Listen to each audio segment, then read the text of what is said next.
कुस्तीच्या मैदानामध्ये डबल महाराष्ट्र केसरी झालेले आणि मागच्या अनेक दिवसांपासून राजकीय मैदानामध्ये आपलं नशीब आजमावणारे चंद्रहार पाटील जे ठाकरेंच्या शिवसेनेमध्ये आहेत. सांगली लोकसभेची निवडणूक देखील त्यांनी ठाकरेंच्या शिवसेनेकडून लढले. ते चंद्रहार पाटील आता एकनाथ शिंदेच्या गळाला लागतायत की काय, अशी चर्चा जी आहे ती सुरू झाली. राज्याचे सामाजिक न्याय व विशेष सहाय्य खात्याचे मंत्री आणि छत्रपती संभाजीनगरचे पालकमंत्री संजय शिरसाट यांनी तर थेटपणे तुम्ही आता चंद्रहार पाटलांचा पक्षप्रवेश रोखूनच दाखवा असा आव्हान जे आहे ते उद्धव ठाकरे यांना केल्याचं पाहायला मिळालं. आणि या सगळ्यांमुळे चंद्रहार पाटील शिंदेच्या शिवसेनेमध्ये प्रवेश करणार का, अशी चर्चा जी आहे ती सुरू झाल्याचं पाहायला मिळालं होतं. काही दिवसांपूर्वी एकनाथ शिंदेचे विश्वासू अशी ओळख असणारे उपमुख्यमंत्री वैद्यकीय सहाय्यता कक्षाचे प्रमुख मंगेश चिवटे यांनी सुद्धा एक फेसबुक पोस्ट केली होती. ज्या फेसबुक पोस्ट मध्ये चंद्रहार पाटील लवकरच एकनाथ शिंदेच्या नेतृत्वाखाली योग्य तो निर्णय घेतील असं म्हटल्याचं पाहायला मिळालं होतं. या सगळ्यामुळं ठाकरेंचा चंद्रहार एकनाथ शिंदेच्या गळाला अशी चर्चा सुरू झालेली आहे. याच अनुषंगाने आपण या व्हिडिओच्या माध्यमातून चर्चा करणार आहोत. प्रामुख्याने जर आपण पाहिलं तर लोकसभा निवडणुकीपूर्वी 11 मार्च 2024 ला चंद्रहार पाटलांनी आपल्या हजारो समर्थकांसह ठाकरे गटामध्ये प्रवेश केला, हाती शिवबंधन बांधलं.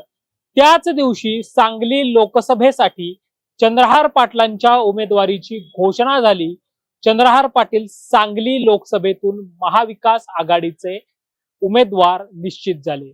सांगली लोकसभेच्या जागेवरून काँग्रेस आणि ठाकरे गटामध्ये मोठी रस्सीखेच पाहायला मिळाली, कारण अर्थातच काँग्रेसकडून विशाल पाटील हे आग्रही होते. त्यांच्या उमेदवारीसाठी विश्वजित पतंगराव कदम आग्रही राहिल्याचं पाहायला मिळालं होतं. अगदी दिल्ली दरबारी हा वाद जो आहे तो पोहोचला. अखेर म्युच्युअल अंडरस्टँडिंगने चंद्रहार पाटील हेच महाविकास आघाडीचे उमेदवार असतील असं निश्चित झालं. मग विशाल पाटलांनी बंडाचं निशाण फडकवलं. विशाल पाटील अपक्ष म्हणून लिफाफा चिन्ह घेऊन उभे राहिले.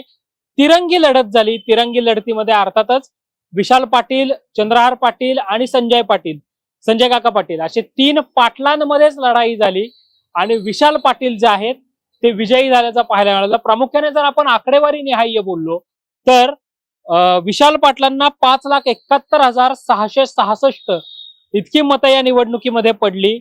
चंद्रहार पाटलांना 80,860 इतकी मतं पडली. तर माजी खासदार असणारे संजय काका पाटलांना या मतदारसंघामध्ये 4,71,613 मतं पडली. म्हणजेच विशाल पाटलांपेक्षा तब्बल 5,10,806 मतं जी आहेत ती चंद्रहार पाटलांना कमी पडली. त्यांचा पराभव झाला. अवघी 60,860 इतकी मतं त्यांना पडली. तर माजी खासदार असणारे भाजपकडनं 2 टर्म जे खासदार होते त्या संजय काका पाटलांना या मतदारसंघामध्ये 4,71,613 इतकी मतं पडली.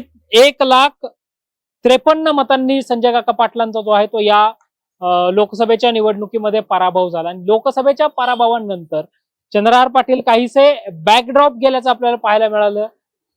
ते कुठलेही राजकीय थेट भूमिका जी आहे ती घेताना पाहायला मिळत नव्हते.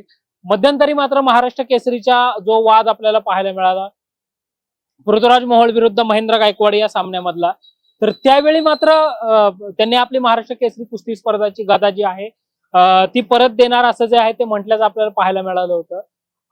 त्या दरम्यान थोडेसे चंद्रहार पाटील हे चर्चेमध्ये आले किंवा सांगलीमध्ये पुन्हा एकदा महाराष्ट्र केसरीची कुस्ती स्पर्धा भरवू असं ते म्हटल्याचं आपल्याला पाहायला मिळालं. मात्र नंतर जर आपण पाहिलं तर राजकीय दृष्ट्या ते कोणती भूमिका फारशी मांडताना पाहायला मिळत नव्हते. मध्यंतरी मात्र शिंदे गटातला प्रवेश आणि या सगळ्यामुळे चंद्रहार पाटील चर्चेमध्ये आले.